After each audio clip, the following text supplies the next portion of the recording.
안녕하세요. 칭찬과 긍정 소통의 힘을 전하는 칭찬연구소 소장 안석재입니다. 오늘도 여러분의 마음에 따뜻한 씨앗 하나를 심어줄 한 권의 책과 함께하겠습니다. 오늘 소개해드릴 책은 피그말리온 효과입니다.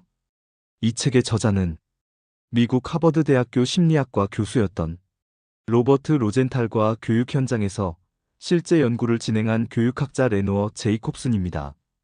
이 두 사람은 기대받는 만큼 성장한다는 놀라운 심리 법칙을 실험과 실제 사례를 통해 과학적으로 증명해냈습니다. 이 책은 국내에서도 여러 출판사를 통해 번역 출간되었고, 자녀 교육, 리더십, 인간관계, 자기 개발 분야에서 오랫동안 스테디셀러로 사랑받아온 책입니다. 혹시 여러분은 누군가의 말 한마디 때문에 인생의 방향이 바뀐 경험이 있으신가요? 누군가는 넌 할 수 있어라는 말 한마디로 인생이 달라졌고, 또 누군가는 넌 안 돼라는 말 한마디로 스스로를 작게 만들며 살아갑니다. 이 책 피그말리온 효과는 이 말의 힘이 기분이나 위로의 문제가 아니라 사람의 인생을 실제로 바꾸는 과학적인 힘이라는 것을 분명하게 보여줍니다. 오늘 이 책을 통해 여러분 자신에게 건네는 말, 그리고 가족과 자녀, 동료에게 건네는 말이 얼마나 큰 영향을 미치는지 함께 느껴보는 시간이 되길 바랍니다. 그럼 지금부터 사람의 인생을 바꾸는 믿음의 법칙, 피그말리온 효과의 이야기 속으로 함께 들어가 보겠습니다. 머리말. 우리는 흔히 사람은 기대한 대로 행동한다는 말을 합니다. 사실 우리의 행동은 우리가 스스로 만들어낸 판단보다도 사회 속에서 공유되는 기준과 기대에 의해 훨씬 더 많이 움직입니다. 우리는 어떤 사람을 직접 만나보기 전에도 그 사람이 어떤 행동을 할지 미리 짐작하곤 합니다. 그리고 놀랍게도 그 예측은 생각보다 자주 맞아떨어집니다. 특히 우리가 잘 알고 있는 사람일수록 그 사람의 행동을 더 정확하게 예측할 수 있습니다. 이는 과거의 행동을 많이 알고 있기 때문입니다. 그런데 최근의 연구들은 한 가지 더 중요한 사실을 밝혀냈습니다. 예측 자체가 단순한 예상에 그치지 않고 실제로 그 사람의 행동을 바꾼다는 사실입니다. 예를 들어, 저 사람은 분명 유쾌한 사람일 거야. 이렇게 기대하고 누군가를 대하면 우리의 표정, 말투, 태도 자체가 그 사람을 실제로 더 유쾌하게 만들어버립니다. 이것이 바로 이 책이 다루는 핵심 주제, 자기충족 예언입니다. 다시 말해, 사람에 대한 기대가 결국 현실이 되어버리는 현상을 말합니다. 이 책은 바로 이 자기충족 예언이 어떻게 만들어지고 어떤 과정을 통해 현실이 되는지를 심리학적 교육학적 연구를 통해 보여줍니다. 특히 교육 현장에서 교사의 기대가 학생의 실제 능력까지 변화시킨다는 놀라운 연구 결과를 중심으로 이야기가 펼쳐집니다. 한 초등학교에서 아이들 가운데 20%를 무작위로 뽑아 교사들에게 이렇게 알려주었습니다. 이 아이들은 앞으로 지적으로 크게 성장할 가능성이 높은 아이들입니다. 그런데 이 아이들은 실제로는 무작위로 뽑힌 학생들이었습니다. 그리고 약 8개월이 지난 뒤 정말로 이 아이들의 IQ가 다른 아이들보다 더 크게 상승하는 결과가 나타났습니다. 교사의 기대 하나가 아이들의 실제 능력을 변화시킨 것입니다. 교사는 학생을 처음부터 아무 정보 없이 바라보지 않습니다. 과거 성적, 부모의 환경, 피부색, 계층, 이전, 평가 결과 등 다양한 정보가 이미 교사의 머릿속에서 기대를 만들고 있습니다. 그리고 이 기대는 학생의 실제 학업 성취에까지 영향을 미치게 됩니다. 이처럼 기대는 단순한 생각이 아니라 행동을 바꾸는 힘을 갖고 있습니다. 이 책은 이러한 자기충족 예언을 교육 현장에서 어떻게 검증했는지, 그리고 이것이 우리 사회와 인간관계 전반에 어떤 의미를 갖는지를 차근차근 설명합니다. 이 책은 원래 교육학과 행동과학을 전공하는 학생과 연구자를 위해 쓰였습니다. 그러나 동시에 일반 독자도 함께 읽을 수 있기를 바라는 마음으로 집필되었습니다. 그래서 어떤 독자에게는 다소 어렵게 느껴질 수도 있고, 어떤 독자에게는 설명이 부족하게 느껴질 수도 있습니다. 책 속에는 통계 기호와 수치들이 자주 등장합니다. 이것은 연구 결과가 얼마나 우연이 아닌지, 얼마나 믿을 수 있는지를 알기 위해 사용됩니다.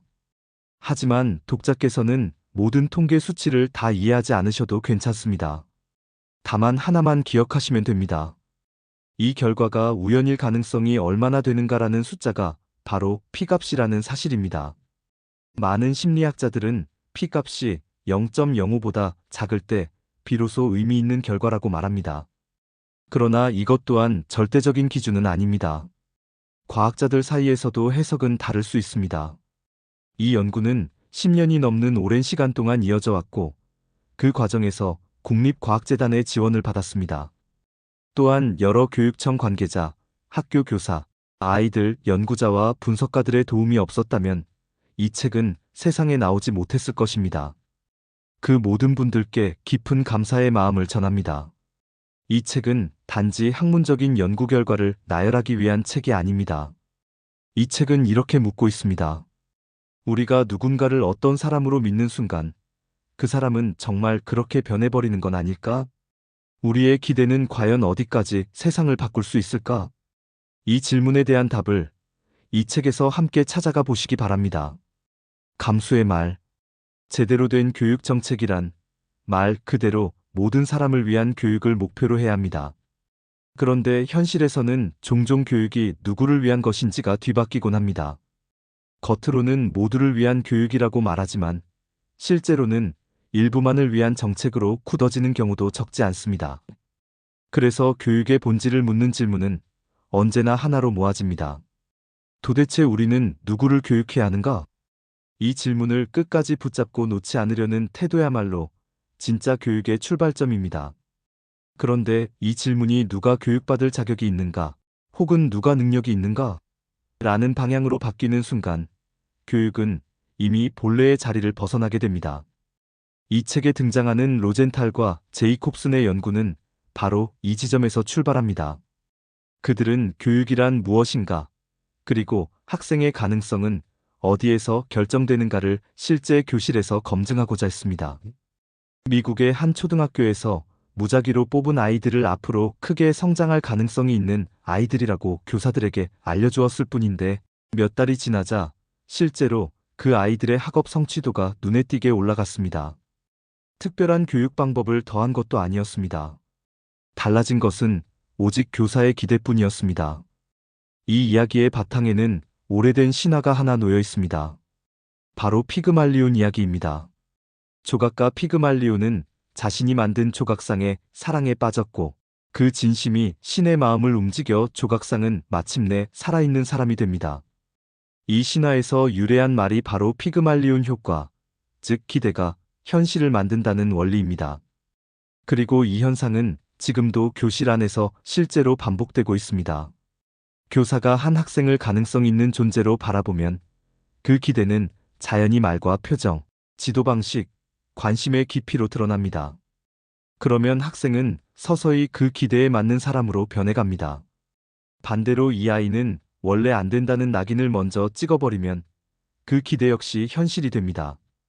학생은 점점 위축되고 학업에 대한 흥미를 잃고 마침내 나는 원래 못하는 아이라는 자기 인식 속에 갇히고 맙니다. 이건 역시 피그말리온 효과의 또 다른 얼굴입니다. 이 책이 던지는 메시지는 단순하지만 강력합니다. 학생의 학습 능력을 성장시키는 가장 강력한 힘은 교사의 기대감이라는 사실입니다. 교사의 지적 능력이나 기술적인 수업 방법이 전혀 중요하지 않다는 뜻은 아닙니다. 그러나 이 연구는 분명하게 말합니다. 아무리 훌륭한 교수법도 교사의 기대가 없다면 제대로 작동하지 않는다는 것을 말입니다. 기대가 없는 교실은 아이의 가능성을 키우기보다 오히려 스스로 포기하게 만드는 공간이 되기 쉽습니다. 그래서 이 책은 교사를 단순히 지식을 전달하는 사람이 아니라 한 사람의 인생을 빚는 조각가로 바라봅니다. 진짜 조각가는 돌 속에서 이미 완성될 작품의 모습을 먼저 봅니다. 교사 역시 마찬가지입니다. 지금 눈앞에 보이는 성적이나 태도가 아니라 앞으로 만들어질 아이의 가능성을 먼저 볼 수 있어야 합니다. 교육은 결국 관계 속에서 이루어지는 일입니다. 사람은 혼자서 완성되는 존재가 아니라 누군가의 시선과 기대 속에서 조금씩 만들어지는 존재입니다. 교사의 한마디, 한 번의 눈빛, 한 번의 믿음이 아이의 인생을 전혀 다른 방향으로 이끌 수도 있습니다. 이 책은 이렇게 묻습니다. 학교는 무엇을 위해 존재해야 하는가? 교사는 왜 교단에 서 있어야 하는가? 그리고 이렇게 답합니다. 교사는 학생을 가르치는 기계가 아니라 학생의 가능성을 믿어주는 사람이어야 한다고.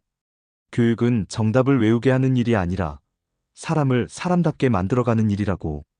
피그말리온 효과를 받아들인다는 것은 교사에 대한 인식부터 새롭게 해야 함을 의미합니다.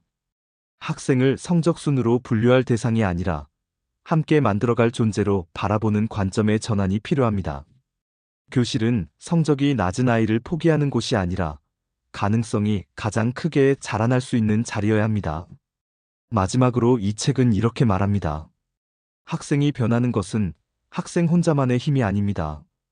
교사가 먼저 믿어주는 순간 변화는 이미 시작된 것입니다. 그 믿음, 그 시선, 그 기대, 그것이 바로 피그말리온의 시작입니다. 일부 자기충족 예언 1장 일상생활. 사람들이 미래에 어떤 일이 벌어질지에 대해 예측한다고 가정해보자. 그리고 그 예측과 그 이후 실제로 일어나는 결과 사이에는 어떤 관계들이 가능한지 하나씩 살펴보자. 은행을 무너뜨린 것은 사실이 아니라 믿음이었다. 다음 이야기는 로버트 머튼의 논문 1948에 실린 실제 사례이다. 1932년 어느 수요일 아침 카트라이트 밀링바일은 평소와 다름없이 출근했다. 그의 직장은 라스트 내셔널 은행이었고 그는 이 은행의 은행장이었다. 은행 창구는 수요일 치고는 유난히 붐볐다. 봉급날까지는 꽤 기다려야 하는 주중임에도 불구하고 창구 앞에는 사람들이 길게 줄을 서 있었다. 이런 광경은 좀처럼 보기 드문 일이었다.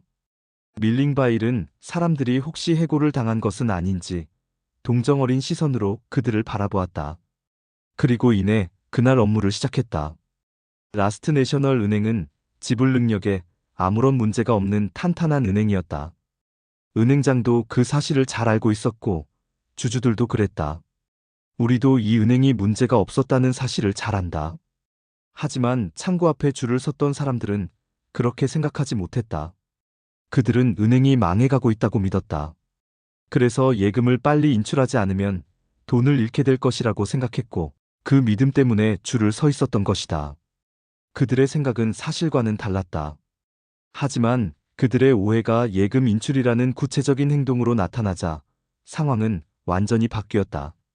사람들이 사실이라고 믿고 그 믿음에 의거해 행동하게 되자 그 믿음은 더 이상 틀린 생각이 아니라 현실이 되기 시작했다. 사람들이 만들어낸 그 현실은 결국 은행의 실제 도산으로 이어졌다. 그들이 가진 기대와 예상은 결국 그대로 현실로 구체화되었다. 그 은행은 그렇게 망하고 말았다. 자기충족 예언은 금융기관의 도산만을 불러오는 것은 아니다. 일반적으로 여러 인종 간의 관계, 소수민족의 행동 양태에서도 그러한 예측은 중요한 영향을 미친다. 예를 들어, 만약 흑인 학생들에게 백인 학생들 성적의 5분의 1에도 못 미칠 것이라는 예상을 쓴다면 흑인 학생들의 학습 저조 현상은 실제로 현실이 된다. 루즈 1950는 한 걸음 더 나아가 이렇게 지적한다. 백인들만이 아니라 흑인들 스스로도 나는 제대로 해낼 수 없을 것이다라고 스스로를 예상하고 있기 때문에 흑인들은 처음부터 노력할 의욕 자체를 상실하게 된다는 것이다.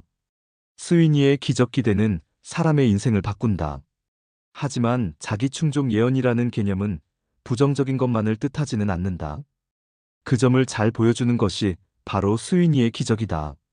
제임스 스위니는 툴란 대학교의 바이오메디컬 컴퓨터 센터 책임자이면서 공업경영론과 정신병리학을 가르치던 교수였다. 그는 충분한 교육을 받지 못한 흑인도 컴퓨터 오퍼레이터로 교육시킬 수 있다고 생각했다. 그 결과 적절한 교육을 받지 못한 흑인으로 전직병원 자벽부였던 조지 존슨이 선정되었다. 존슨은 아침에는 건물을 청소하고 오후에는 컴퓨터를 공부했다. 그러던 중 그는 컴퓨터 오퍼레이터가 되기 위해서는 일정 수준의 IQ 점수가 필요하다는 이야기를 듣게 되었다. 존슨은 IQ 테스트를 치렀으나 그가 얻은 점수로는 컴퓨터를 운용하는 것은 고사하고 타이핑을 배우는 것조차 어렵다는 판정을 받았다. 그러나 스위니는 뜻을 굽히지 않았다. 그는 행정 담당자들을 만나 협박을 하다시피 하며 존슨을 계속 쓰지 않으면 자신도 대학을 그만두겠다고 말했다. 결국 스위니의 뜻은 관철되었다. 현재까지도 스위니는 컴퓨터 센터를 맡고 있으며 존슨 역시 메인 컴퓨터실을 관리하면서 신입사원 훈련까지 담당하고 있다. 스위니의 기대는 그대로 존슨의 현실이 되었다. 국가 간 전쟁도 예상이 먼저 전쟁을 만든다. 자기충족 예언이라는 개념을 또 다른 주요 이론가 올포트 1950도 채택했다. 그는 이 개념을 국제분쟁과 전쟁 분쟁의 영역에 적용했다. 어떤 국가가 저 국가는 전쟁을 치를 것이다라고 예상하면 실제로 전쟁을 치를 가능성은 높아진다. 그 예상이 상대방 국가에 감지되면 상대 국가는 전쟁에 대비하는 조치를 취하게 된다.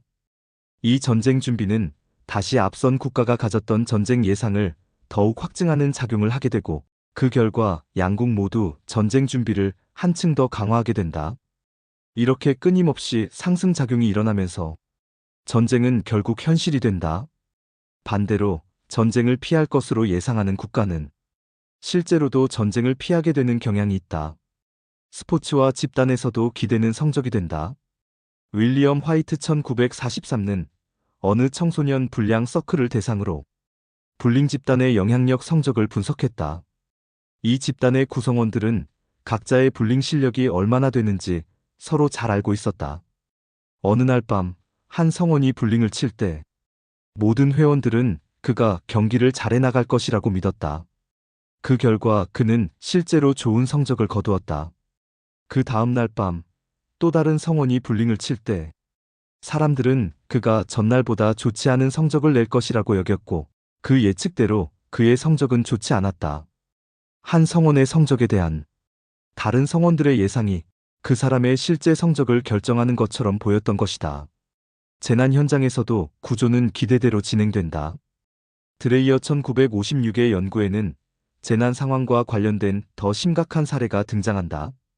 골드스타인 1962은 이 사례가 구조원들의 기대와 예측이 갖는 중요성을 잘 보여준다고 지적한다. 재난 상황에서 피해자들은 구조원이 미리 예상하고 있던 대로 반응하는 경향이 있다는 것이다. 직장에서 일어나는 자기충족 예언. 제스트로 1900는 직장에서 일어나는 자기충족 예언의 한 사례를 상세하게 기록했다. 1890년 무렵 미국 통계국에는 홀러리스라는 타자기 겸 천공 카드 기계가 도입되었다. 이 기계를 다루는 직원들은 새로운 숙련 과정을 거쳐야 했고 발명자인 홀러리스는 이 과정이 매우 어렵게 진행될 것이라 믿었다. 그는 숙련된 사무원이 하루에 550장 정도의 카드 천공 작업을 해낼 수 있을 것이라고 예상했다. 실제로 2주간의 훈련을 마친 직원들은 하루 550장가량 작업할 수 있었다. 그런데 얼마 후 몇몇 사무원들은 그보다 더 많은 작업량을 보이기 시작했다. 그러자 이들은 오히려 큰 심리적 스트레스를 받게 되었다. 기대치를 채워야 한다는 압박 때문이었다.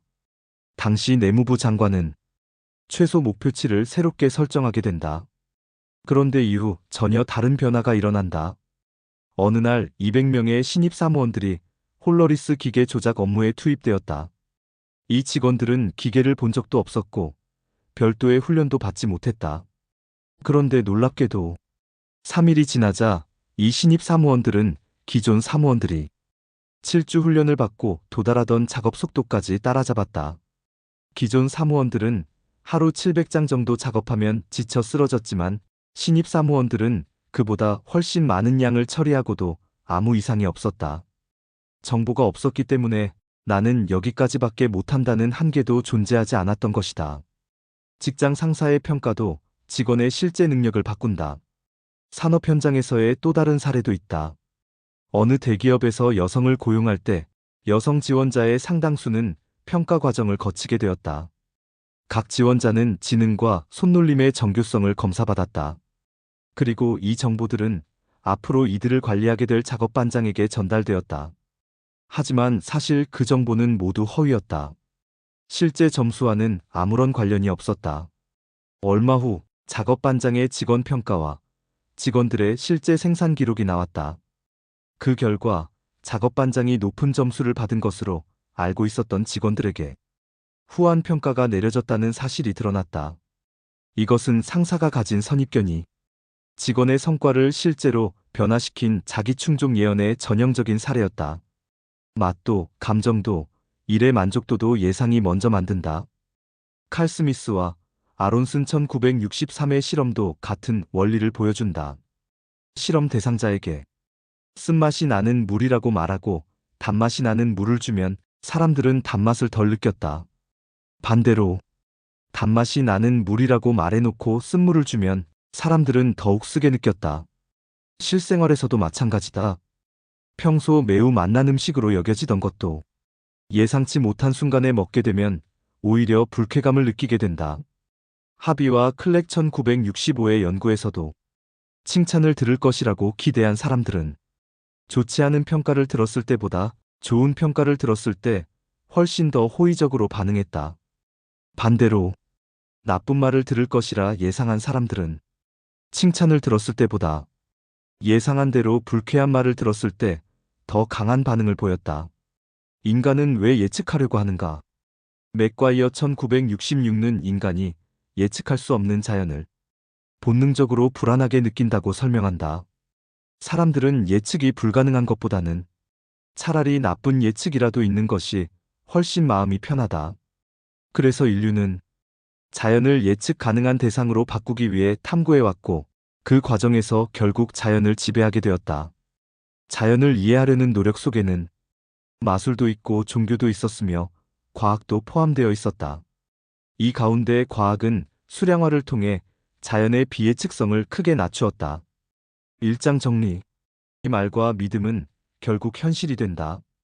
자기충족 예언은 결국 말이 믿음을 만들고 믿음이 행동을 만들고 행동이 현실을 만든다는 원리다. 믿음은 현실을 만든다. 그리고 우리는 예상한 대로 세상을 바꾸며 살아간다.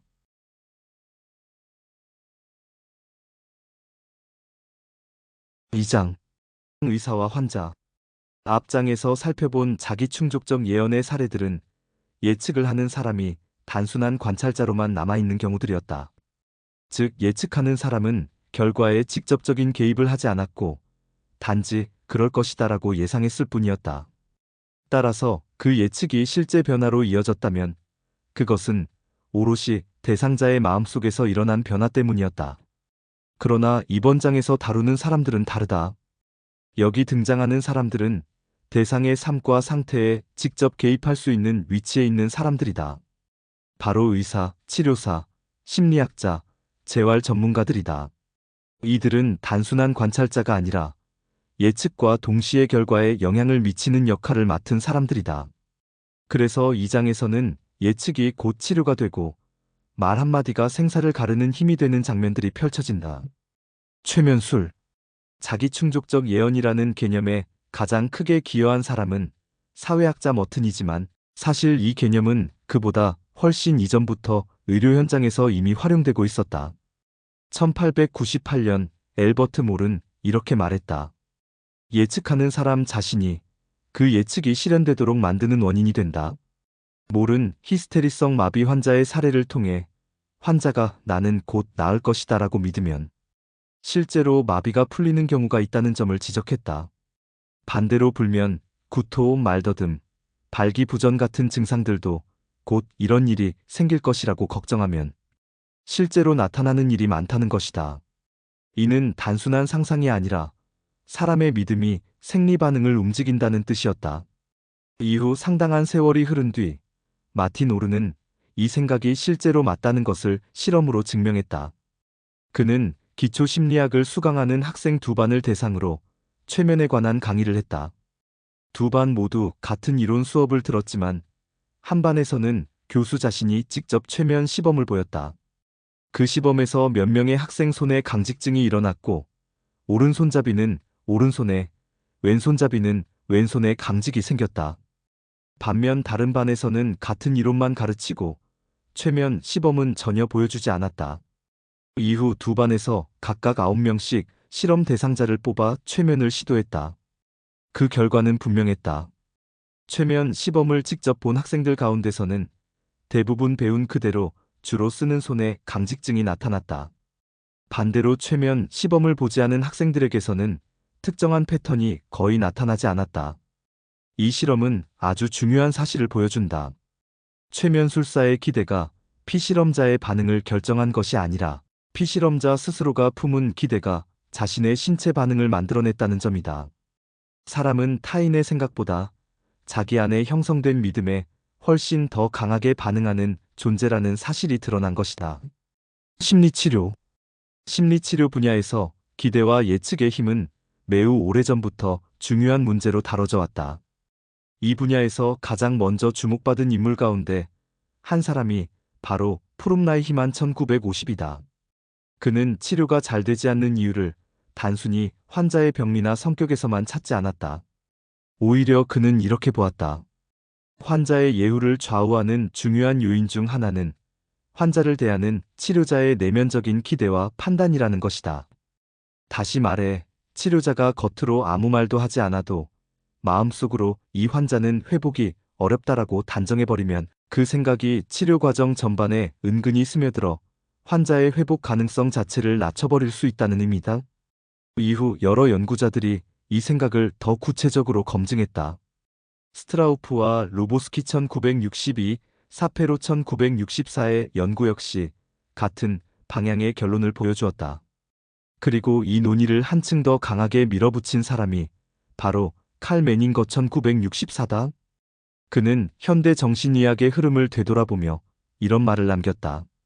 한때 정신질환이 불치병이라고 여겨졌던 시대가 있었는데 그 이유는 병이 정말로 치료 불가능했기 때문이 아니라 정신과 의사들 스스로가 이미 낫지 않을 것이라는 믿음을 먼저 가져버렸기 때문일지도 모른다는 것이다.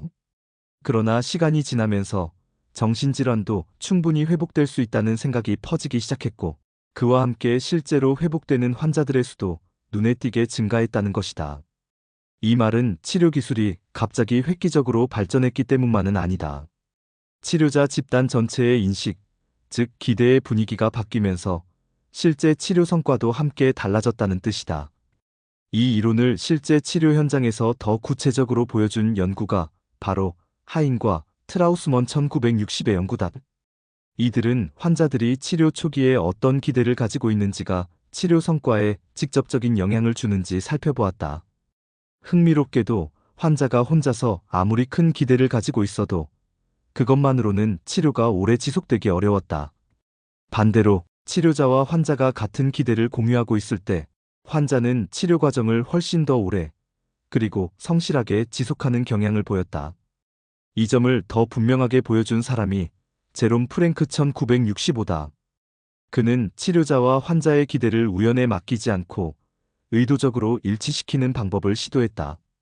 그가 사용한 방법은 단순하면서도 매우 핵심적인 것이었다.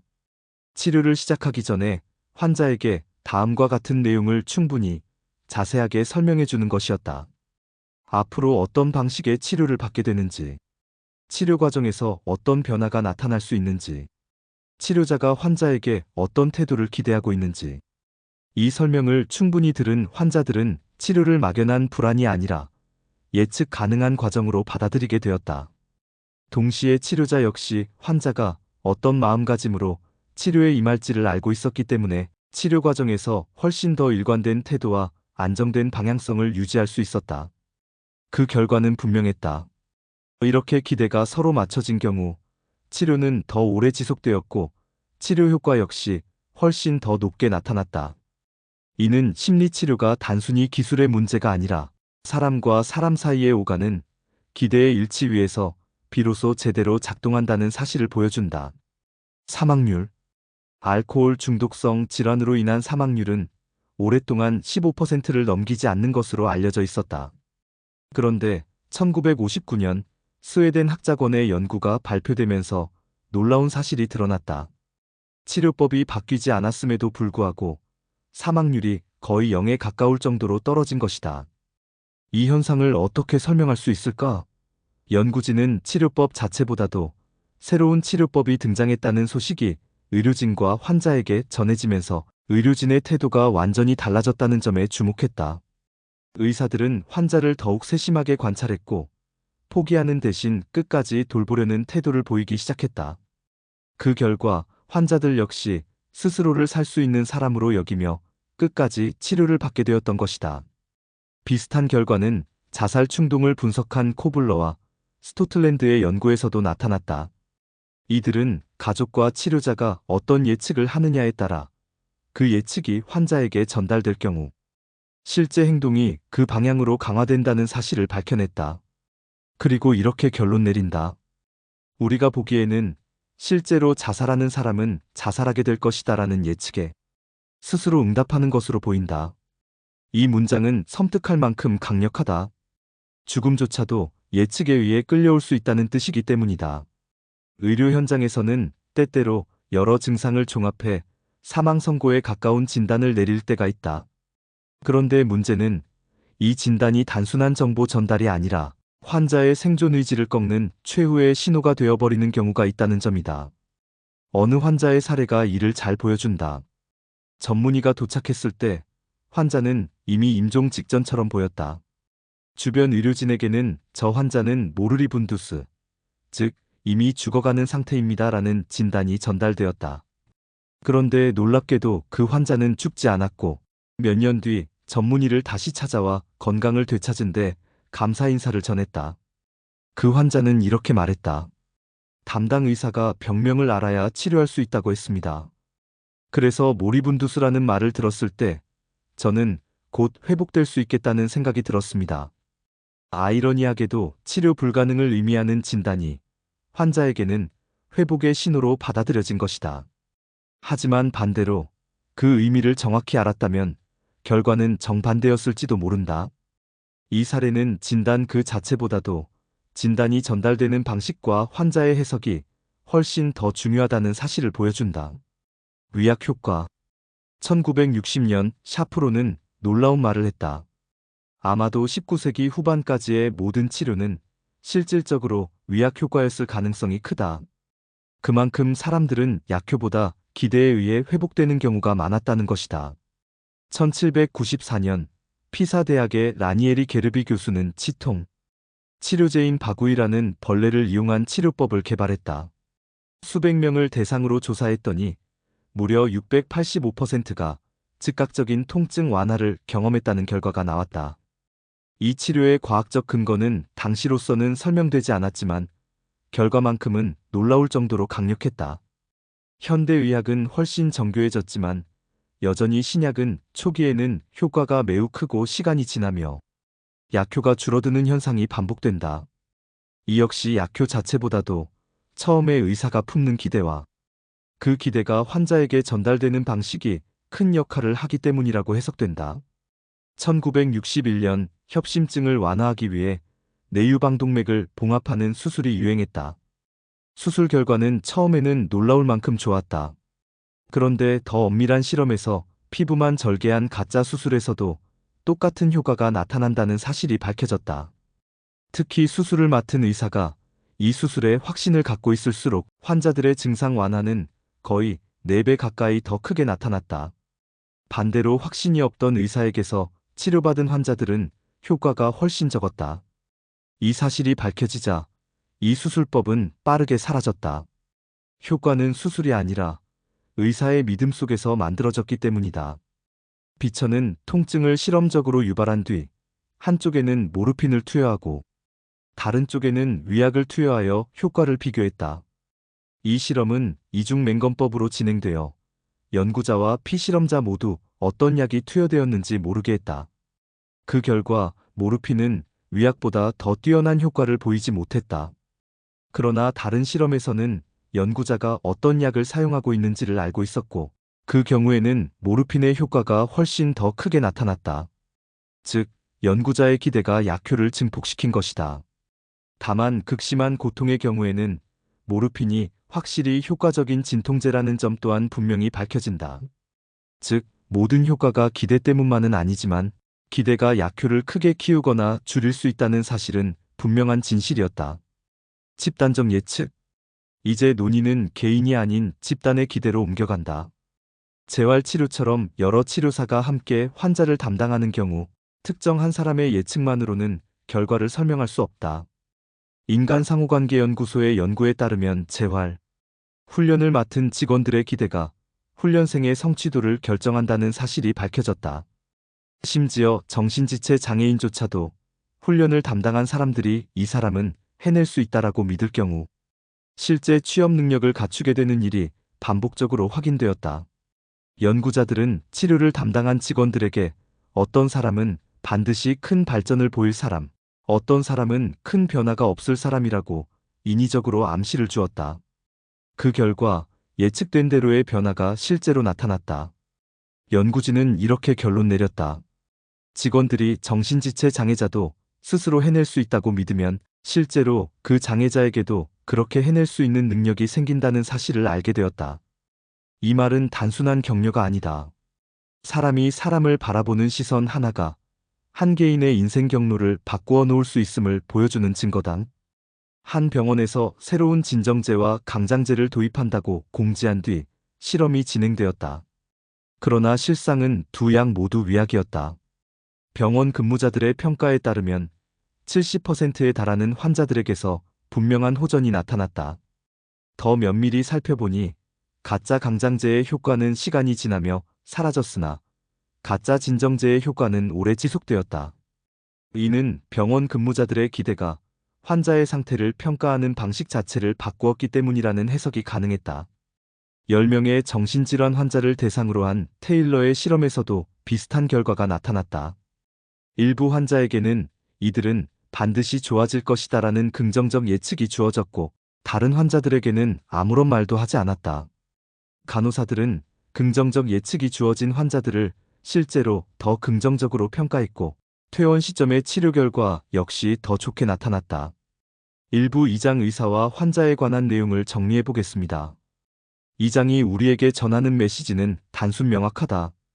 2장에서 살펴본 모든 연구와 사례들은 의사가 한 사람을 어떻게 바라보느냐가 그 사람의 삶과 죽음, 회복과 몰락을 결정할 만큼 강한 힘을 가진다는 사실을 보여준다. 의사 한 사람의 기대는 주변 의료진에게 전달되고 그 기대는 환자에게 전달되며 환자는 그 기대를 자신의 믿음으로 받아들이고 마침내 그 믿음이 실제 몸의 변화를 만들어낸다. 믿음은 결국 예측이 되고 예측은 곧 현실이 된다. 일부 3장 행동과학에서 만나요. 제3장 행동과학. 사람들은 행동과학을 전공하는 학자들이 모든 행동을 과학적 탐구 영역으로 끌어들이는 일에 마음을 쏟고 있으므로 언젠가는 과학자들을 연구하는 과학도 생겨나게 될 것이라고 말한다. 그것이 과학이 되는 때는 미래의 이야기이기는 하다. 하지만 지금도 행동과학자의 연구활동을 다루는 과학이 형성되어 가고 있는 상황이다. 행동과학자가 연구 대상자와 접촉할 때 발생하는 사회적 상황은 일반적이며 특수한 의의를 지니고 있다. 여타의 쌍방 간 상호작용과 마찬가지로 실험자와 피실험자 간의 상호작용은 실험과 관찰을 통해 연구할 수 있으며 그에 따라 쌍방 간의 상호작용에 대한 일반적 특성을 도출해낼 수 있다는 점에 그 일반적 의의가 있다. 한편 일반적인 상호작용과는 달리 실험자와 피실험자 간의 상호작용은 인간 행동을 다루는 데 있어 보다 직접적인 영향력을 가진다. 설문조사. 설문조사 활동에서 자기충족 예언을 다룬 연구는 오랜 역사를 자랑하고 있다. 오래된 연구 문헌 중 하나로 우리는 스튜어트 라이스의 연구 논문 1929를 들 수 있다. 이 논문의 내용은 다음과 같다. 경험 많은 12면접관이 구호 신청자 2,000명을 면접하였다. 무작위로 이들 신청자를 배분하여 각 면접관이 1대1로 면접을 실시하도록 하였다. 신청자들은 자신들의 처지에 대한 원인을 면접관의 성향에 맞추어 답변하였다. 즉, 금주론자인 면접관의 경우에는 술 때문이라는 대답이 사회주의자로 알려진 면접관에게 한 대답에 비해 3배나 높았다. 그리고 사회주의자 면접관의 경우에는 산업적 요인으로 돌리는 답변이 금주론자 면접관보다 1배 반 정도 많았다. 면접관의 기대하는 바가 면접을 받는 당사자에게 알려지게 되었고 면접 당사자는 면접관의 예측에 맞추어 반응하였다는 것이 라이스의 결론이었다. 하지만 콕, 펠드만, 하트, 스텐버그 1954는 라이스의 해석에 이의를 제기하였다. 그들은 라이스의 결론은 기록의 오류에 기초를 두고 있다며 반박하였다. 어떤 것이 정확한 해석이냐 하는 문제는 우리가 결론 내릴 수 없는 개인적인 성질의 것이라는 주장이었다. 면접 당사자의 관찰 때문이든 아니면 면접관의 예측 때문이든 간에 라이스의 연구 결과는 데이터를 수집하는 사람의 기대에 의해 크게 영향을 받았다는 것이다. 면접관들이 여러 다양한 예측을 하도록 상황을 설정한 다음 연구를 진행해가는 방식은 일찍이 합의 1938가 수행했다. 6명의 남자아이들과 젊은 대학원생 5명이 1대1로 각각 면접하게 하였다. 아이들에게는 이야기책을 읽게 한 후 그 내용을 대학원생들에게 말하도록 했고, 대학원생들은 그들의 구술 태도로 아이들의 성격을 파악하도록 했다. 각 대학원생들에게는 아이들의 신뢰성, 사회성, 심리적 안정성에 대한 왜곡된 정보를 제공해 주었다. 하지만 아이들 평가에 활용하라는 지침은 내려주지 않았다. 그 결과 면접을 한 대학원생들의 편견이 무의식적이든 의식적이든 한결같이 아이들에 대한 평가에 영향을 주었다는 사실을 알 수 있었다. 합의는 면접 담당자의 편견이 아이들에 대한 태도를 형성하게 했고, 다시 이 태도는 아이의 행동을 결정하였으며, 동시에 그 행동에 대한 평가에 영향을 주었다고 보았다. 이번에도 우리는 피실험자의 반응이 대학원생들에게 예측에 의해 영향을 받았는지, 받지 않았는지 여부를 정확히 알 수 없다. 하지만 영향을 받았을 가능성을 무시하기에는 너무 도발적인 내용이다. 와이엇과 캠벨 1950은 1948년 미국 대통령 선거 여론조사원으로 200명의 학생을 교육하였다. 여론조사를 시작하기 전에 이 학생들은 5개의 질문에 대한 여러 유형의 답변이 얼마만큼의 빈도로 나올지 예측했다. 오직 한 가지 질문만 통계적 유의 수준의 결과가 나왔을 뿐, 나머지 4개의 질문에서는 학생들이 예상했던 방향의 답변이 좀 더 많이 나오는 경향을 보였다. 여론조사 분야에서의 예측이 지니는 자기 실현적 효과에 대한 연구로는 헨슨과 막스 1958, 슈앱 1965 등이 있으며, 특히 하이먼 외 여러 학자들 1954의 저서는 좀 더 면밀하고 세밀한 내용을 담고 있다. 실험 심리학. 데이터 수집자의 예측이 피실험자의 행동에 미치는 영향의 연구에서 실험 심리학의 연구 논문과 여론조사에 대한 연구 논문을 비교하면 지금까지는 실험 심리학 쪽이 다소 활발하지 못한 편임을 알 수 있다. 그 이유는 첫째, 자료의 양이다.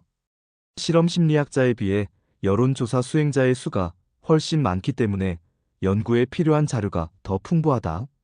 둘째는 방법론상의 특성이다. 실험실은 더 정밀하게 규격화가 이루어지는 곳이므로 설문조사 현장보다 피실험자의 행동에 영향을 줄 소지가 적다. 셋째는 심리적 원인이다. 여론조사를 수행하는 사람들은 보통 피고용인의 신분으로 작업을 진행하는 반면 실험을 수행하는 사람은 연구과제의 책임자인 경우가 많다. 자기충족 예언 효과를 연구할 때 자신의 연구 조교나 박사과정, 학생 혹은 연구 책임자인 자기 자신을 대상으로 하는 것보다는 단순하게 자료를 수집하는 사람들을 대상으로 삼는 것이 심리적으로 더 자연스러운 것이라 하겠다. 그러나 이러한 난점에도 불구하고 실험 심리학 분야에서도 실험, 연구자의 예측이 갖는 자기 실현적 효과에 대한 연구가 이루어져 왔다. 예컨대 성격 판정용 로르샤흐 잉크블롯 검사의 타당성 확인 연구에 대한 분석 작업을 들 수 있다. 레비와 오르 1959는 총 168건의 연구를 다음과 같은 기준에 따라 분류하였다. 하나, 연구 논문 저자의 소속기관이 학술기관인가의 여부. 둘, 연구가 구성 타당도를 평가하기 위한 것인가 아니면 증거 타당도를 평가하기 위한 것인가. 셋, 연구 결과가 로르샤흐 타당성 가설에 긍정적인가 부정적인가 하는 것이었다. 분석 결과에 따르면 구성 타당도에 좀 더 관심을 기울이고 있는 학술기관의 학자들 경우에는 구성 타당도에는 유리하지만 증거 타당도에는 불리한 결과를 더 많이 얻었다고 한다. 이러한 분석 결과가 예측 효과를 실증해주는 예가 될 수 있는지는 확실하지 않다. 특정 가설의 채택과 또 그 가설의 타당성을 검증하기 위해 채택한 연구 방식이나 연구 과정이 분명 편향된 결과를 낳았을 가능성이 있기 때문이다. 그러나 설사 그렇다 하더라도 최소한 레비와 오르의 연구는 실험자의 예측이 자기 실현적 영향을 끼칠 수 있다는 사실에 대해 사람들의 주의를 환기시키는 역할을 했다. 의사가 한 환자의 회복을 예측한 경우를 살펴보자. 이때 우리는 의사가 정확한 진단에 근거하여 예측을 한 것인지, 또 환자의 회복이 의사의 낙관적 전망에 일부 기인한 것인지를 정확하게 구분할 수 없다. 만일 교사가 어느 학생에 대해 학습 성과가 부진할 것이라고 예측하였고, 또 그 예측대로 학생이 부진한 성적을 보였다면 그 예측이 정확한 이유를 학생의 과거 성적에 기초를 두었기 때문이라고 볼 수도 있고, 교사의 기대가 실제로 학생의 성적에 영향을 주었기 때문이라고 볼 수도 있다. 최근의 연구. 일련의 실험 가운데 첫 번째 실험 로젠탈 1966에서 심리학과 학부 상급생과 대학원생 10명이 실험자로 참여하였다. 이들 학생 모두는 실험 심리학 과목을 수강하고 있었고, 따라서 이 연구 수행에 이미 관여하고 있는 상태였다. 각 학생 실험자에게는 기초 심리학 수강생 20명을 피실험자로 배당했다. 실험은 각 실험자로 하여금 피실험자 한 사람 한 사람에게 사람, 얼굴이 담긴 여러 장의 사진을 보여주도록 하는 방식으로 진행되었다. 피실험자는 각 사진의 얼굴을 보고 잘 나온 사진인지 아니면 그렇지 못한 사진인지를 판단하게 하였다. 각 얼굴 사진은 마이너스 10점에서 10점을 매기도록 하였다. 마이너스 10점은 완전히 실패한 사진을 의미하고 10점은 매우 잘된 사진을 의미했다. 평균적으로 그다지 잘된 것도 아니고 그렇다고 그렇게 잘못 나온 것도 아닌 얼굴 사진이 선정되었고, 이들 사진의 평균 점수는 0점가량 되는 것들이었다. 사진을 피실험자에게 보여주는 방법에서 동일한 지시사항을 모든 실험자가 따르도록 하였다. 또 피실험자에게 읽어줄 지시사항도 동일한 것이었으며, 또 주어진 지시사항에서 실험자가 벗어나지 말도록 주의를 주었다. 그리고 실험자에게는 이미 확정된 실험 결과와 얼마나 맞아떨어지는가를 확인하기 위한 것이 실험의 목적이라고 일러주었다. 실험자 절반에게는 사진이 잘 나온 것이라 평가되었다고 점수 5점 말해주었으며, 나머지 절반에게는 사진이 잘 나오지 못한 것으로 평가되었다고 점수 마이너스 5점 말해주었다. 그리고 난 후 실험자들은 각 피실험자를 대상으로 실험을 하도록 했다. 결과는 명확했다. 잘 나온 사진이란 평을 기대한 실험자는 나쁜 평을 기대한 실험자에 비해 높은 평균 수치를 얻었다. 이러한 명확한 결과는 행동과학 연구에서는 흔히 볼 수 있는 것이 아니었고, 따라서 두 차례의 반복 실험을 했다. 이 두 차례의 실험도 같은 결과를 보였다. 즉 실험자들은 그들이 얻을 것이라 예측한 대로 데이터를 얻었던 것이다. 하지만 공정한 자세를 견지하기 위하여 이와는 다른 결론을 내린 연구도 있음을 언급하고자 한다. 즉 실험자의 기대가 언제나 그 연구 결과에 영향을 주는 것은 아니라는 결론을 낸 연구도 있다는 것이다. 가짜 피실험자 효과. 지금까지 언급한 연구 과제의 후속 실험들은 심리학자의 예측이 갖는 자기 충족적 효과를 증명해내기 위한 것이라기보다는 이러한 효과를 강화, 약화 또는 수정하는 요건에 대해 알아보기 위한 것이었다. 이 실험을 통해 알아낸 사실 가운데 하나를 예로 들어보면, 피실험자로서의 적절한 행동이 무엇인가 하는 피실험자 자신의 생각이 실험자 예측 효과의 정도에 영향을 준다는 점이다. 실험자가 대하게 되는 피실험자 중 처음 몇 명은 연구 진행자와 미리 짜고 실험에 참가한 가짜 피실험자들이었다. 이들 가짜 피실험자의 반응이 실험자의 예측과 일치되도록 했을 경우 피실험자를 대하는 실험자의 태도에 영향을 주게 되었고, 이것은 다시 진짜 피실험자의 반응이 실험자의 예측을 더욱 확증해주는 방향으로 나오도록 하였다. 그러나 가짜 피실험자들이 의도적으로 실험자의 예측에 반하는 반응을 보였을 때에는 이후에 진짜 피실험자들이 실험자의 행동 변화에 영향을 받게 되었고, 그에 따라 실험자의 예측에 반하는 반응을 보이게 되었다. 따라서 행동과학 분야에서는 연구 결과가 처음 몇몇 피실험자의 반응에 의해 크게 좌우될 수 있다는 점이 다시 한번 확인되었다. 예측 내용의 전달. 실험자의 가설이나 예측과 합치되는 결과를 얻는 데에 개인마다 정도의 차이가 있음을 발견하였다. 그 증거는 추가 실험, 또 피실험자와 실험자의 실험 내용을 담은 영상 필름의 분석에서 얻어낼 수 있었다.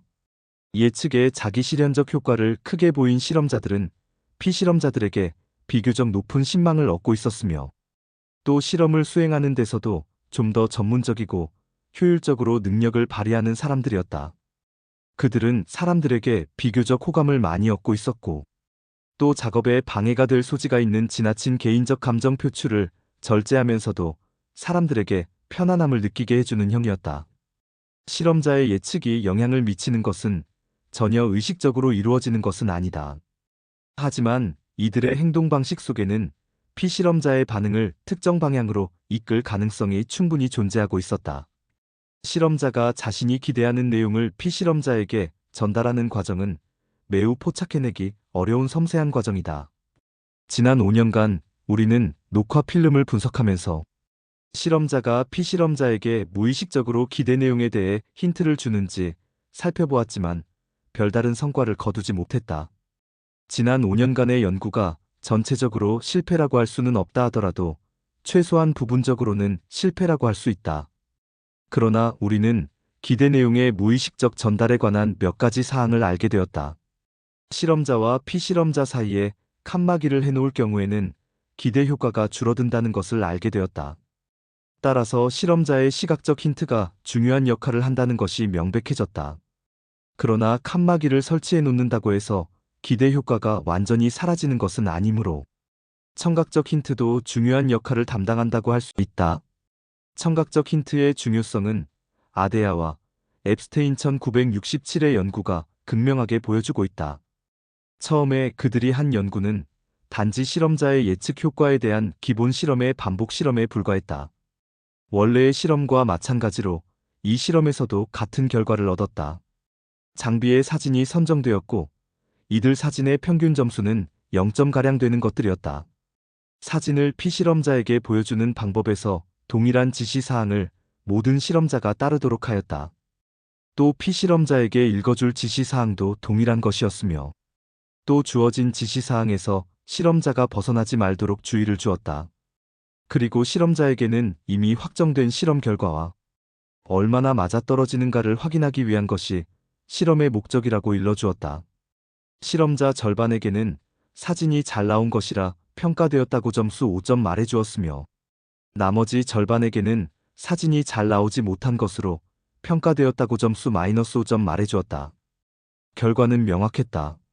잘 나온 사진이란 평을 기대한 실험자는 나쁜 평을 기대한 실험자에 비해 높은 평균 수치를 얻었다. 이러한 명확한 결과는 행동과학 연구에서는 흔히 볼 수 있는 것이 아니었고, 따라서 두 차례의 반복 실험을 했다. 이 두 차례의 실험도 같은 결과를 보였다. 즉 실험자들은 그들이 얻을 것이라 예측한 대로 데이터를 얻었던 것이다. 실험자가 예측한 방향으로 변화되어 갈 것이고, 따라서 피실험자의 학습 곡선을 작성할 수 있었을 것이었다. 하지만 그런 학습 곡선을 발견해 볼 수는 없었다. 그와 반대로 피실험자의 첫 번째 반응은 마지막 반응과 대등한 정도로 실험자의 예측에 영향을 받았다. 첫 번째 반응은 당연히 실험자의 어떤 반응에 따른 것이 아니므로 실험 수행자의 실험 환경 조성 때문이라는 이론은 배제할 수밖에 없을 것이다. 피실험자의 학습 곡선이 존재하지 않았지만 실험자에게는 학습 곡선이 존재하는 듯했다. 여러 연구를 통해 알아낸 사실은 실험자들이 좀 더 많은 피실험자들과 접촉하게 되면 실험자의 예측 효과가 그만큼 더 커졌다는 것이다. 실제로 최초로 피실험자를 대했을 경우에는 별다른 효과를 관찰할 수 없었다. 실험자가 예측을 통해 무의식적으로 영향력을 행사하는 것이 학습에 의한 것이라면 과연 그 학습을 하도록 하는 주체는 누구일까? 아마도 피실험자가 될 것이다. 피실험자가 실험자의 예측대로 반응하게 되면 실험자의 예측을 더욱 강화하게끔 할 것이기 때문이다. 따라서 이런 경우에는 실험자가 자신의 생각을 어떤 식으로 전달하는지는 알 수 없지만 그 전달은 더욱 잘 일어나게 될 것이다. 그리고 피실험자는 실험자가 무의식적인 의사 전달 행동을 하도록 하는 것이다. 물론 이건 역시 무의식적으로 이루어지는 것이다. 일부 3장 행동과학의 결론. 실험자가 피실험자에게 자신이 예측하는 방향으로 반응하도록 영향을 줄 뿐만 아니라 피실험자도 실험자 쪽에 의도하지 않은 행위를 유도하는 상호작용이 일어난다. 이를 통해 행동과학은 다음과 같은 결론에 도달한다. 예측은 단순한 추정이 아니라 인간 행동의 변수이며 실험자는 그 영향으로부터 결코 자유로울 수 없다. 또한 실험자의 말투 하나, 미소 하나, 시선의 움직임 하나가 피실험자의 반응을 유도하고 그 반응은 다시 실험자의 기대를 강화시키는 순환 구조를 만든다. 일부 4장 지적과제 수행과 학습에서 만나요. 4장 지적과제 수행과 학습.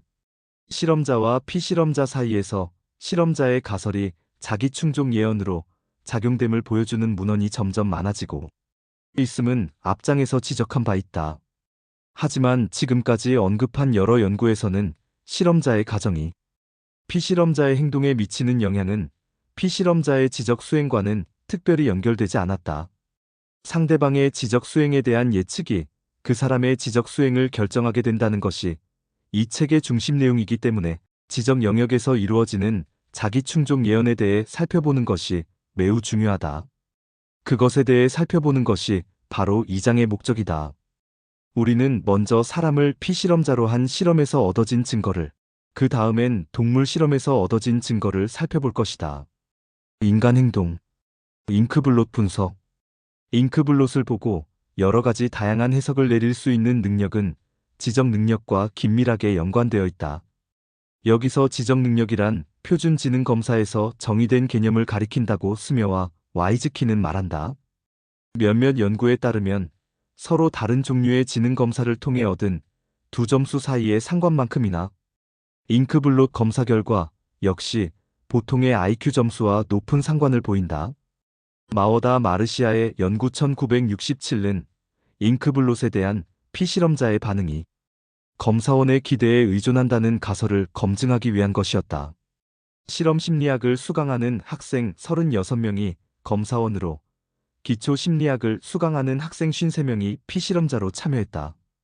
일부 검사원은 피실험자가 다양한 반응을 보일 것으로, 나머지 검사원들은 몇 가지 반응만 보일 것으로 예측했다.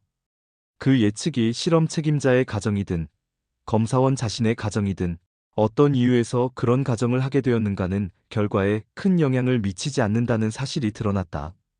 그러나 다양한 반응을 얻을 것으로 예측했던 검사원은 그렇지 않은 검사원보다 무려 54%나 많은 반응을 끌어냈다. 통계적 유의 수준과 효과 크기를 볼 때 우리는 다음과 같이 결론 내릴 수 있다. 잉크블롯 그림에 대한 반응의 다양성은 피실험자의 능력뿐 아니라 검사원의 예측에 의해서도 크게 좌우된다는 것이다. 잉크블롯에 대한 반응의 총 횟수, 그리고 인간적 지각 휴먼 PERCPTS과 관련된 반응의 횟수 및 비율은 표준지능 검사 점수와 상관관계가 있는 것으로 나타났다. 메슬링의 실험에서 검사원 절반에게는 피실험자에게서 동물적 지각보다 인간적 지각 반응을 많이 얻게 될 것이라고 믿게 했고, 나머지 절반에게는 인간적 지각보다 동물적 지각 반응을 더 많이 얻게 될 것이라고 믿게 했다. 그 결과 동물적 지각을 더 많이 보게 될 것이라 기대한 검사원 집단의 동물적 지각 대 인간적 지각 비율은 인간적 지각 반응을 더 많이 보게 될 것이라 기대한 집단에 비해 약 33% 높았다. 비록 스트라우스의 색채 반응 실험 1967에서는 검사자의 예측 효과가 뚜렷이 드러나지 않았지만 위의 두 실험 결과를 통해 잉크블롯 해석은 최소한 부분적으로 검사원의 기대에 의해 결정된다는 사실을 분명히 알 수 있다. 지적 과제의 수행. 아래의 실험들은 피실험자의 반응이 보다 직접적으로 지적 능력과 연결된 경우들이다. 바르텐베르크레겐 1962은 여러 검사원을 고용해 각 검사원이 4명의 피실험자에게 웩슬러 성인 지능 검사 중 토막자기 블라크 디자인을 실시하도록 했다. 모든 검사원은 4명 중 2명은 학교 성적이 높다고 믿게 되었고, 당연히 이 둘이 더 높은 수행을 보일 것이라 기대했다. 그러나 실제 검사 결과에서는 4명 사이에 뚜렷한 차이가 나타나지 않았다. 이 부정적 결과에 대해 검사원들이 선입견의 영향을 피하려고 의식적으로 노력한 것이 한 원인일 수 있다는 해석이 제기되었다. 실제로 일부 검사원은 아예 다음 피실험자의 정보를 적은 종이를 보지 않았고, 또 일부는 피실험자의 학업 수준을 거의 모르는 상태에서 검사를 진행했다.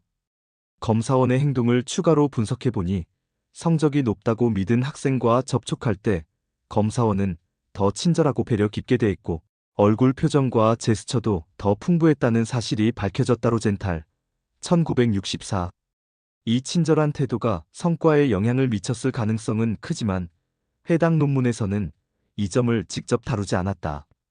그러나 이미 고든과 두리 1948의 연구에서는 실험자가 중학생에게 친절하게 대했을 때 IQ 점수가 평균 6점 이상 높게 나타난다는 결과가 보고된 바 있다.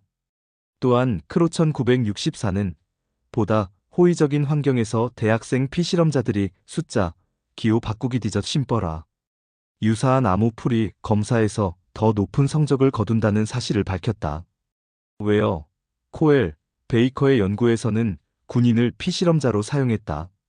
실험자가 호의적으로 대했을 때 피실험자는 신호를 포착하는 과제에 더 잘 집중할 수 있었고, 반대로 실험자가 쌀쌀맞게 대했을 때는 정신 집중도가 눈에 띄게 떨어졌다.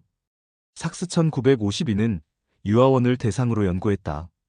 그 결과 따뜻한 보살핌을 받은 아동은 그렇지 않은 아동에 비해 IQ가 거의 10점 정도 높았다. 이 여러 연구를 종합하면 냉정한 사람보다 호의적인 사람을 만났을 때 피실험자는 지적 수행면에서 더 우수한 능력을 발휘하는 경향이 일관되게 나타난다. 그러나 바르텐베르크레겐의 실험에서는 위와 같은 차이가 나타나지 않았고, 그 이유는 아직 명확히 설명되지 못하고 있다. 레이 멀리 1967는 성인 피실험자를 대상으로 한 표준지능 검사 연구에서 검사자의 예측이 항상 자기 실현적 효과를 만드는 것은 아니라는 점을 다시 확인했다. 게터, 멀리, 홀랜드, 위커 1967는 10명의 검사원이 60여 명의 대학생에게 웩슬러 성인 지능 검사를 실시하도록 했다. 이때 피실험자 중 3분의 1은 높은 점수를 받을 것, 3분의 1은 낮은 점수를 받을 것, 나머지 3분의 1은 정보 없음이라는 예측을 검사원에게 미리 알려주었다. 그러나 예측 집단 간의 지적 수행에 뚜렷한 차이는 발견되지 않았다. 이후 연구에서는 표준 지능 검사 대신 실험 실용 학습 과제가 사용되었다. 3명의 남자 실험자가 20명의 여성 피실험자에게 암기식 언어 학습 과제, 수학적 추론 과제를 실시했다. 피실험자 절반에 대해서는 높은 수행 능력을 보일 것이다라고 기대하게 했고, 나머지 절반에 대해서는 낮은 수행 능력을 보일 것이다라고 예측하게 했다. 암기식 언어 학습 과제에서는 6차례 암기 기회 후 똑똑하다고 여겨진 피실험자는 11% 더 많은 단어를 외웠다. 특히 학습 곡선에서 차이가 컸다. 똑똑하다고 여겨진 사람은 시도 횟수가 늘수록 성과가 크게 증가했고, 우둔하다고 여겨진 사람은 증가 폭이 훨씬 낮았다. 순위 상관 계수는 0.71대 0.50으로 통계적으로도 의미 있는 차이였다. 수학적 추론 과제는 3개의 서로 다른 크기의 물통을 사용해 주어진 양의 물을 얻어내는 문제였다. 기발한 해결 전략을 사용하면 시행 횟수를 크게 줄일 수 있었고, 이론적으로는 만점도 가능했다. 낮은 수행을 보일 것이라 여겨진 집단은 기발한 방법 사용률이 40%에 그친 반면, 높은 수행을 기대받은 집단은 88%가 한 가지 이상 기발한 방법을 사용했다. 또한 우둔하다고 여겨진 집단은 실수 횟수가 57% 더 많았다. 지금까지의 연구를 종합하면 다음과 같이 말할 수 있다. 피실험자의 지적 과제 수행은 실험자가 가진 예측과 기대에 의해 무의식적으로 조정되는 경우가 있다. 연구자들은 자신의 예측이 피실험자의 수행에 영향을 미치지 않도록 가능한 한 주의를 기울이고 통제했음에도 예측은 여전히 자기 실현적 성질을 보였다는 사실이 여러 연구에서 반복적으로 확인되었다. 동물행동, 행동과학과 생의학 분야에서는 연구 대상이 인간일 때에도 동물을 피실험자로 사용하는 전통이 있다. 그 이유는 동물이 실험 대상으로 다루기 쉽고 동물 실험 없이 곧바로 사람을 대상으로 하면 위험할 수 있기 때문이다. 또한 동물은 실험의 목적을 눈치채고 의도적으로 협조하거나 방해할 가능성이 거의 없기 때문에 옳은 1962 경우에 따라서는 사람보다 더 유리한 실험 대상이 되기도 한다. 따라서 동물의 행동마저 실험자조련사 훈련자의 예측에 따라 달라진다는 결과가 나온다면 이는 자기충족적 예언에 대한 매우 강력한 증거가 될 수 있다. 파블로프는 조건반사 실험으로 널리 알려져 있지만 실제로는 람마르크의 획득형질 유전 이론에도 큰 관심을 가지고 있었다. 그는 실험주의 학습 능력 연구를 통해 학습의 변화가 유전될 수 있는가를 검증하려 했다.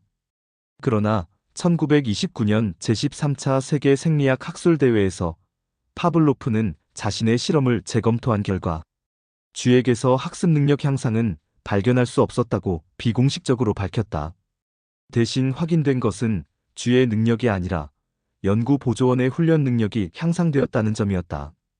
1904년 자기충족적 예언의 대표적 사례로 남은 클레버 한스 사건이 보고되었다. 로젠탈 1965 한스는 말발굽으로 땅을 두드려 사칙연산, 영어 스펠링, 음악의 화음, 개인적인 질문까지도 정답을 맞히는 말처럼 보였다. 말의 주인 폰 오스테는 상업적 이익을 노리지도 않았고 외형상 불순한 의도도 없는 인물로 보였다. 이로 인해 당시 많은 사람들은 이 말이 실제 사고 능력을 지녔다고 믿게 되었다. 오스테는 한스 근처에 자신이 없을 때도 다른 사람이 질문하도록 허용해 자신이 신호를 보내지 않는다는 점을 증명하려 했다.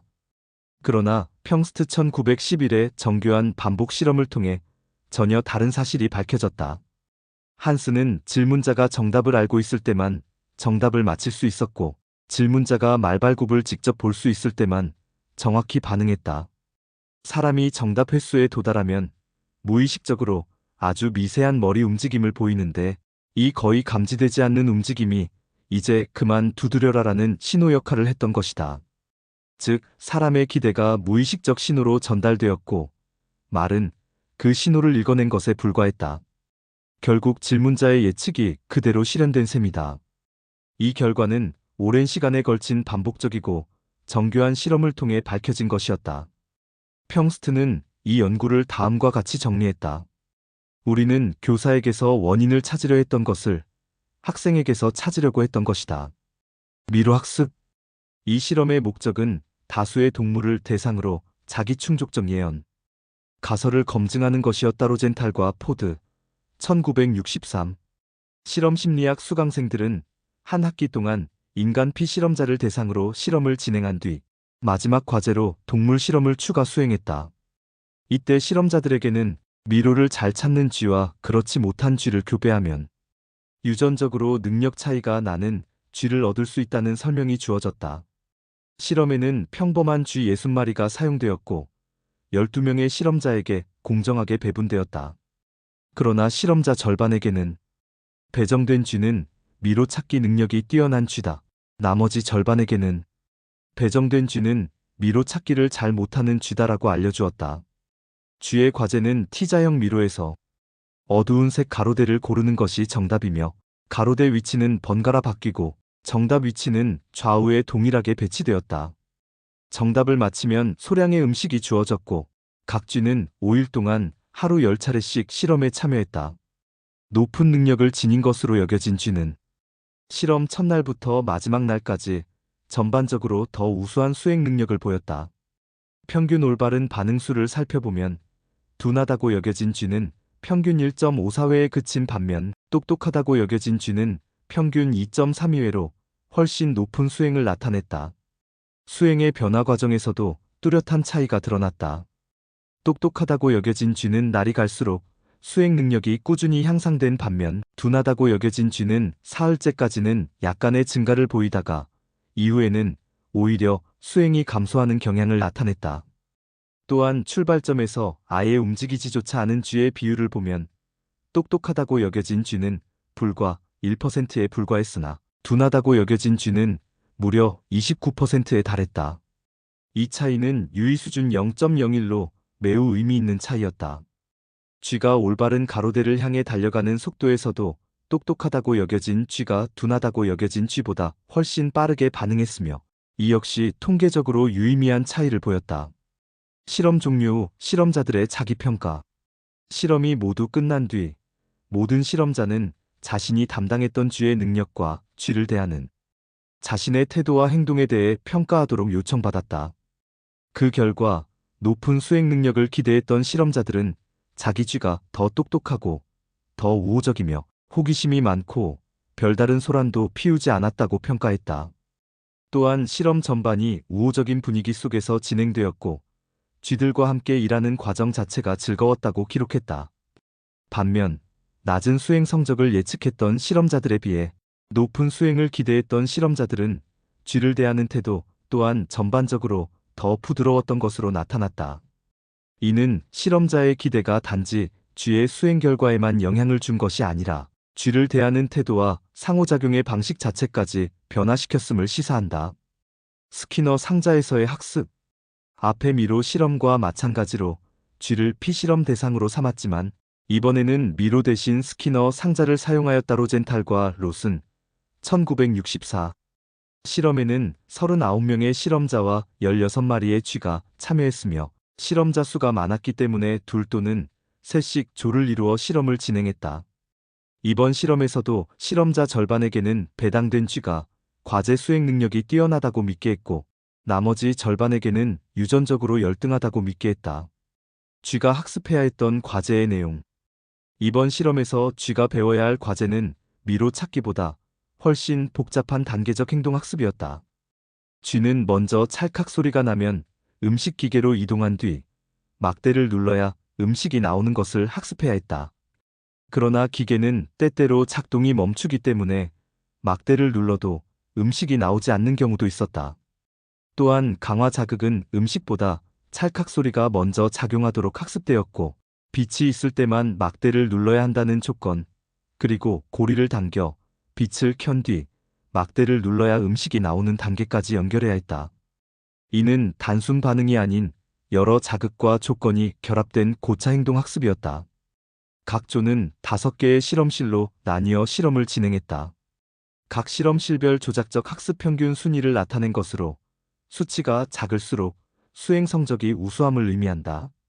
그 결과 쥐가 우수한 수행을 보일 것이라 기대한 경우 5개 실험실 모두에서 실제로 더 우수한 성적이 나타났다. 이번 실험에서도 실험자들은 자신이 담당한 쥐의 능력과 쥐를 대하는 자신의 태도와 행동을 함께 평가했다. 그 결과 수행 능력이 뛰어날 것이라 예상한 실험자들은 쥐가 더 똑똑하고 더 우호적이며 호기심이 많고 소란을 피우지 않았다고 평가했다. 또한 유전적으로 열등하다고 믿었던 쥐를 맡은 실험자들보다 쥐를 더 자상하게 돌보고 신체적 접촉도 더 많았으며 쥐에게 소리를 지르는 일도 훨씬 적었다. 스키너 상자 실험에서는 미로 실험에 비해 쥐를 직접 만지는 일이 전반적으로 적었다. 그럼에도 불구하고 쥐가 똑똑하다고 믿었던 실험자들이 그렇지 않은 실험자들보다 쥐를 더 자주 손으로 만졌고 이 접촉의 차이 자체가 학습 능력 향상에 직접적인 영향을 주었다. 피실험자에 대한 생각의 차이는 접촉뿐 아니라 관찰 방식에서도 차이를 만들어냈다. 똑똑한 것으로 여긴 쥐는 더 주의 깊게 관찰되었고 스키너 상자 속 행동에 대해 보다 정확하고 빠른 강화가 이루어졌다. 이러한 세밀한 관찰과 적절한 강화는 쥐의 반응을 더욱 빠르고 정확하게 이끌어내는 강화 작용을 했으며 그 결과 우수한 수행 능력을 기대한 실험자들이 쥐를 훨씬 더 효율적으로 훈련시킬 수 있었다. 수조 속 학습. 하등수서 생물인 플라나리아에게도 조건 반사가 형성될 수 있다는 톰슨과 맥코넬의 연구 1955 이후 이 생물에 대한 연구는 활발히 이어져 왔다. 플라나리아가 주목받는 이유는 이 생물이 계통 발생학적으로 매우 초보적인 단계의 뇌를 가진 존재로 간주되기 때문이다. 그러나 플라나리아의 선의 학습 연구에서는 실험자마다 결과 차이가 크게 나타났고 그 원인은 명확히 설명되지 않았다. 로젠탈과 할리스 1962 코다로와 아이슨의 벌레 행동 실험 1963. 코다로와 아이슨은 12명의 실험자에게 34마리의 플라나리아를 배정하고 조건 반사 실험을 진행하게 했다. 5명에게는 배당된 벌레가 이미 선회와 수축 반응을 여러 차례 학습받았다고 말했고, 또 다른 5명에게는 거의 학습되지 않아 100번을 시도해도 반응이 나오지 않을 것이라고 알려주었다. 세 번째 집단인 7명의 실험자에게는 2마리에 대해 서로 반대되는 기대를 갖게 했다. 실험자는 좁거나 얇은 비자형 수조에서 플라나리아의 행동을 관찰했다. 실험자의 생리적 변화 가능성. 멜리 1966는 기계 장치가 아닌 사람이 자극을 줄 경우 실험자는 무의식적으로 자극을 조절하게 되며 이 변화가 기대 방향으로 반응을 유도할 수 있다고 보았다. 또한 스탠리 라트너 1967는 실험자의 호흡과 체온 변화 역시 플라나리아의 반응에 영향을 주었을 가능성을 배제할 수 없다고 지적했다. 반복 실험. 코다로와 아이슨의 실험 방식은 잉그라함과 해링턴 1966의 연구에서도 그대로 활용되었으며, 이들은 플라나리아 대신 쥐를 대상으로 조건 반사 실험을 진행했다. 이번 연구에서는 실험자의 선입견 때문에 신체 접촉에 차이가 생기는 것을 철저히 통제하도록 지시했다. 이전 연구들과 달리 이 실험에서는 쥐를 특별히 영리하거나 우둔하다고 단정하지 않고 단지 유전적 능력 차이가 있을 수 있으니 실험을 통해 밝혀보라고만 했다. 그럼에도 불구하고 우수한 수행을 보일 것이라 여긴 쥐가 실제로 더 우수한 수행을 보였다. 다만 통계적 유의 수준은 비교적 낮았다. 두 실험을 종합하면 우수한 수행을 기대한 쥐는 열등할 것으로 기대된 쥐보다 평균 55% 더 높은 성적을 보였다. 흥미로운 점은 시간에 따른 변화였다. 잉그라함과 해링턴의 실험에서는 예측 효과가 시간이 지날수록 감소했고, 로젠탈과 포드의 연구에서는 초반에는 감소했다가 이후 다시 증가했다. 이 차이를 설명하기 위해서는 추가 연구가 필요하다. 손상을 입은 쥐의 학습. 동물 학습에서 실험자 기대 효과를 다룬 또 하나의 중요한 연구는 베넘 1966의 실험이다. 23명의 실험자에게 쥐 1마리씩을 배정하여 T자형 미로 식별학습 실험을 진행했다. 절반의 쥐는 대뇌 피지를 제거해 실제 손상을 입혔고, 나머지는 가짜 수술만 시행했다. 실험자에게는 이 연구의 목적이 손상이 학습에 미치는 영향을 보는 것이라고 설명했고, 각 쥐는 손상 여부가 표시된 상태로 배정되었다. 실제로 손상을 입은 쥐 일부는 손상된 것으로, 일부는 손상되지 않은 것으로 표시되었고, 손상을 입지 않은 쥐 역시 일부는 손상된 것으로 잘못 표시되었다. 또한 실제로 손상을 입은 쥐에게는 실험자의 기대가 거의 영향을 미치지 못했다. 반면 손상이 없지만 손상되었다고 믿어진 쥐는 실제 손상쥐와 비슷하게 저조한 학습 능력을 보였다. 종합하면 수행 능력이 높을 것으로 기대된 동물은 실제로 높은 수행을 보였고, 낮을 것으로 예측된 동물은 실제로도 낮은 수행을 보였다. 이 장의 마지막 실험에서는 실험자들에게 배정된 쥐가 다른 쥐보다 지적 능력이 떨어지고 학습 속도도 느리다고 알려주었다. 그러나 동시에 가장 우둔한 쥐도 시간이 지나면 과제는 수행할 수 있다고 덧붙였다. 로젠탈과 롯은 1964.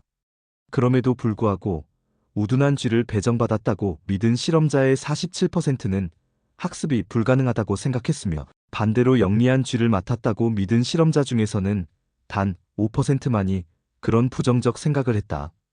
이 결과는 자연스럽게 다음과 같은 질문을 던진다.